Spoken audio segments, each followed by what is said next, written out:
گھر واپسی کا سفر ایک آفاقی معنویت رکھتا ہے جو انسانی تجربے کی گہرائیوں میں چھپی ایک دھن کو چھیڑ دیتا ہے۔ لفظ گھر اپنی سادہ ادائیگی سے کہیں زیادہ بوجھ رکھتا ہے۔ یہ صرف ایک جسمانی پناہ گاہ نہیں بلکہ شناخت، رشتے اور مقصد کی گہری علامت ہے۔ ہزاروں برسوں اور ثقافتوں میں گھر واپسی کا قصہ ہمارے اجتماعی تخیل کو مسحور کرتا رہا ہے، ہماری گہری خواہشات اور اس جد و جہد کو ظاہر کرتا ہے جو ہمیں اپنی اصل سے دور رکھتی ہیں۔ ذرا یونانی ہیرو اوڈیسیس کو دیکھیں، جس کا سفر ٹرائے کے کھنڈرات سے محض چند ہفتوں کا ہونا چاہیے تھا، لیکن یہ ایک دہائی پر محیط مہم میں بدل گیا، جہاں دیو ہیکل مخلوقات، خدائی مداخلتیں، لالچ، نقصان اور گہری تبدیلیاں اس کے راستے میں آئیں۔ یہ قدیم قصہ جو 3000 سال پہلے سنایا گیا، آج تک کیوں گونجتا ہے؟ اس کی وجہ یہ ہے کہ یہ ہماری اپنی اندرونی اور بیرونی مسافتوں کی عکاسی کرتا ہے۔ اوڈیسیس اس انسانی کشمکش کی علامت ہے جو گھر کی تڑپ اور مہم جوئی کے سحر، فرض اور خواہش کے تصادم اور دنیاوی رکاوٹوں اور ذاتی کمزوریوں کے خلاف جد و جہد کو ظاہر کرتی ہے تاکہ مکمل ہونے کا سفر طے ہو سکے۔ آج کی دنیا میں بھی اوڈیسیس کی کہانی لاکھوں زندگیوں سے جھلکتی ہے۔ جنگ سے لوٹتا سپاہی جو صدموں سے ہمیشہ کے لیے بدل چکا ہے، پناہ گزین جو خطرناک سمندروں کو عبور کر کے حفاظت ڈھونڈتا ہے، یا وہ آوارہ جو جدید زندگی کی پیچیدگیوں میں اپنی شناخت دوبارہ تلاش کرنے نکلتا ہے۔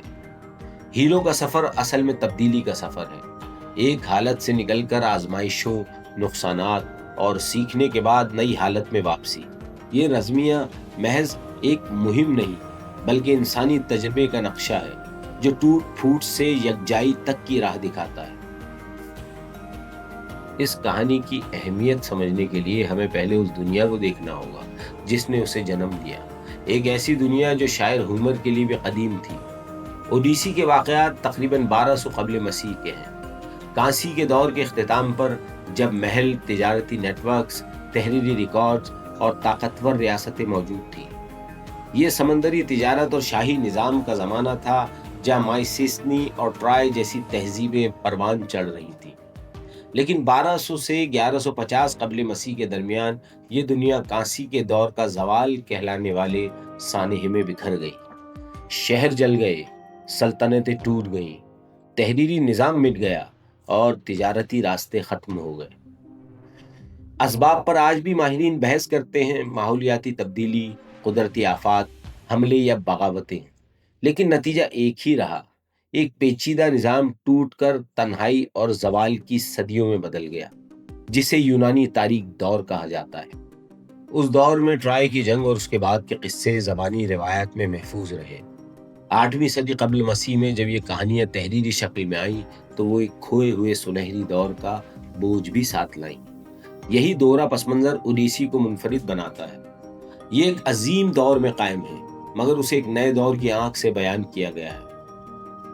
آثار قدیمہ کی کھدائیوں نے ٹرائے، مائسینی اور آئتھاکا جیسے مقامات پر محلات دریافت کیے جو ہومر کی تفصیل سے ملتے جلتے ہیں۔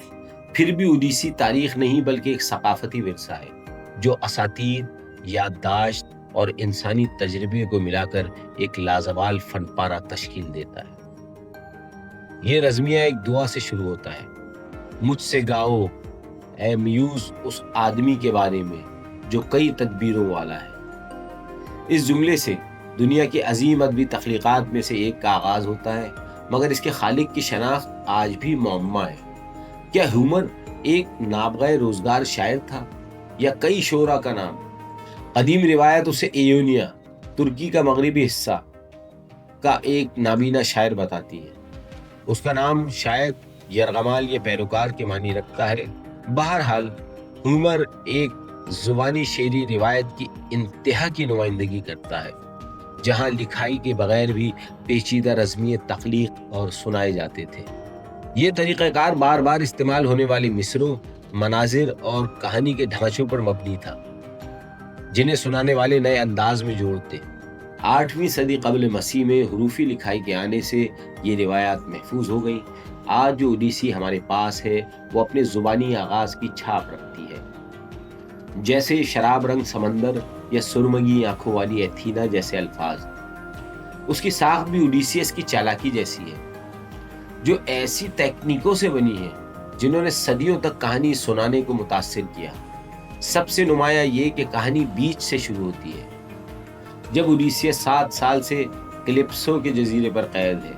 اس کے پچھلے کارنامے بعد میں خود اس کے بیان سے سامنے آتے ہیں۔ اوڈیسی کی ساخت میں رنگ کمپوزیشن کا استعمال بھی ہے، جہاں موضوعات پہلے متعارف کرائے جاتے ہیں اور بعد میں الٹ ترتیب میں دہرا کر ایک توازن پیدا کیا جاتا ہے۔ خداؤں کے اجلاس، ٹیلیماکس کا سفر اور مہمان نوازی کے مناظر، سب مرکزی موضوعات جیسے گھر، شناخت اور نظم کو گہرا کرتے ہیں۔ ایلیٹ کے مقابلے میں اوڈیسی جنگی عظمت سے ہٹ کر بقا، فتح سے ہٹ کر عقل مندی اور موت سے ہٹ کر زندگی پر زور دیتی ہے۔ اوڈیسیس کی اصل خوبی اس کی ذہانت اور لچک ہے، نہ کہ جسمانی طاقت، لیکن اسی ہوشیاری میں اس کی کمزوری بھی ہے۔ جیسے سائیکلوپس کو چھیڑ کر